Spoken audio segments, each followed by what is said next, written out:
What's going on, guys? Welcome to Everything Always. My name's Michael Roman, aka Allfires. Now, easily one of the biggest stories we covered last year and the biggest points of attention and contention within the fan base as to how it all played out was Jonathan Majors' assault case and ultimately his split being fired from Marvel Studios and removed as Kang the Conqueror. But the full implications of that weren't felt until later this year when Marvel Studios, instead of recasting the character and keeping with Kang as the big bad for the Multiverse Saga, decided to announce Robert Downey Jr. in a huge return as a totally different villain for Avengers Secret Wars. Well, as it turns out, and according to today's Industry Insider update, that may have been in the cards regardless of Jonathan Majors' legal troubles, as Marvel Studios had lost faith in the villain and the actor. We're going to break down exactly what he said, how it lines up with a couple of other reports from early last year from Variety, and what it ultimately meant for Marvel Studios' plans. It may have been doom all along. We're breaking it down, the newest update about why Jonathan Majors was actually fired from Marvel Studios and Kang the Conqueror. But first, if you could, quick reminder, hit the sub button, leave a comment down below. That automatically enters you to win our ongoing PS5 giveaway, which the next one is in just a couple of weeks to coincide with Agatha all along. Again, all you got to do, be a sub, leave a comment. If you want, stick around at the end of the video. We get into all the giveaway stuff again there. Okay, so today's update is from none other than Daniel Rickman. You guys can follow him over on Twitter at RPK News. He also goes by Daniel RPK, and as we reiterate every time we cover him here at the channel, he's probably the most accurate source, especially when it comes to Marvel scoops and Hollywood scoops in general in the industry. He went on to say this in yesterday's update, quote, "The reason Marvel Studios decided to drop Kang wasn't just because of Jonathan Majors' legal troubles.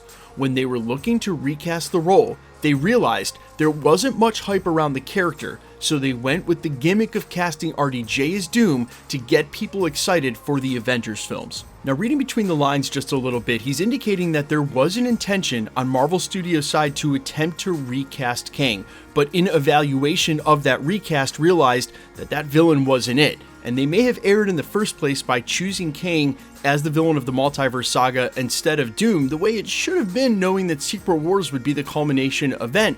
But they actually looked back at Ant-Man and the Wasp: Quantumania, as reported by Variety in an article last year, long before we ever knew that Marvel Studios would be removing Jonathan Majors as Kang, talking about how the top brass had looked at the bottom line for Ant-Man and the Wasp: Quantumania, which, by the way, and after everything was said and done, actually lost money by the tens of millions, and were worried that Jonathan Majors and or the villain of Kang was not the draw that they had hoped that it would be. Now, Ant-Man and the Wasp: Quantumania had some obvious problems and flaws, especially in editing, but it was not Jonathan Majors' fault. And if anything, Jonathan Majors actually got stronger in that character role as he went on. His portrayal of Victor Timely in Loki Season 2 was absolutely amazing. So I think Marvel Studios may have been in a place, regardless, where a recast would have been a disaster, because you would have gone into the next Avengers film or two carrying the weight of people still wanting to talk about Jonathan Majors, and obviously they were looking to go away from that. And that's why I think Daniel RPK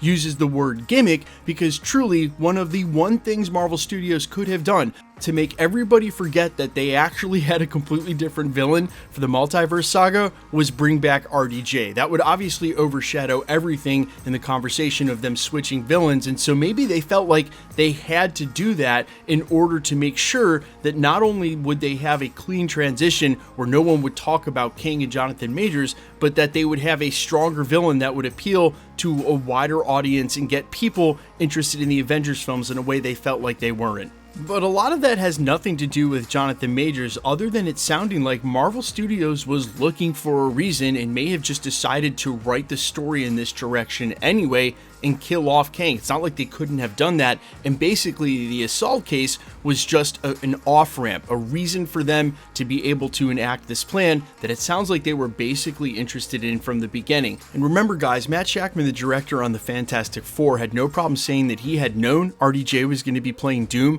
and for quite some time before it got announced, and it was hard to hold on to that secret. A, that means he's probably in the Fantastic Four. B, that means that Marvel Studios might have acted on this plan a lot faster than a lot of us think. Just because the announcement was in the late summer and fall of 2024 doesn't mean that this wasn't in the works and long before that. I think there is obviously a lot of interest now because of this, their mission, quote unquote, accomplished. But it also sounds like from the beginning, Jonathan Majors may have been fighting uphill and that it might not have gone great for his character. He might not have been the big bad of the Multiverse saga anyway.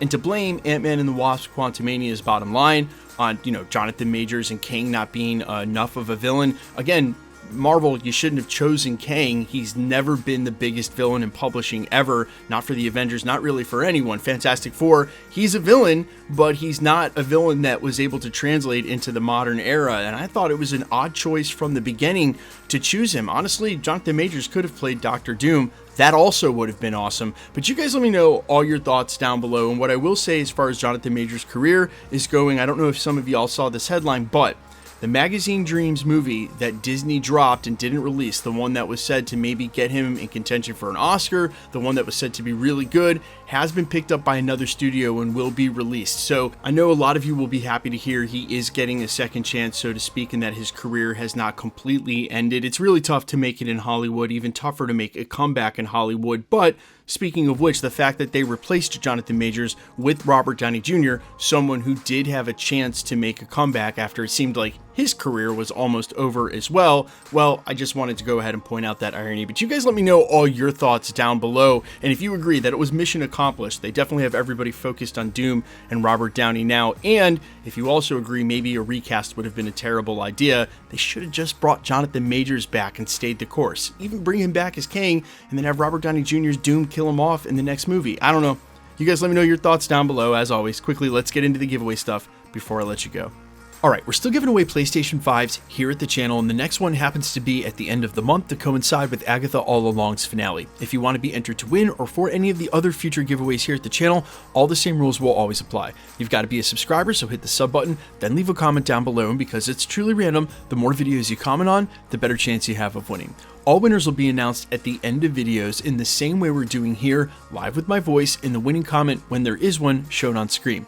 So please be safe and vigilant on YouTube or really any other platform. Please remember, anybody can take a content creator's profile picture, claim to be them. It's all a ruse to get your information on a third-party app like Telegram or WhatsApp and charge you for shipping for a price that's not there. No content creator, myself included, will ever charge you for shipping, so please be safe again and vigilant on any platform. And if you should get a spam comment like that, just report it directly to YouTube. They are very fast about deleting that account, and then everywhere they've commented goes away as well. You're actually doing a huge service to the YouTube community, not just the one page or comment that they happen to try to snag you on. My name is Michael Roman. You can find me in a couple of places, Instagram and Twitter at I'mFires. You can also find me on Spotify, YouTube, Amazon, Apple, iTunes under the name Allfires. And while I'd sincerely appreciate you checking my music out, thanks for checking this channel out. Stick around, guys. We'll be posting again real soon.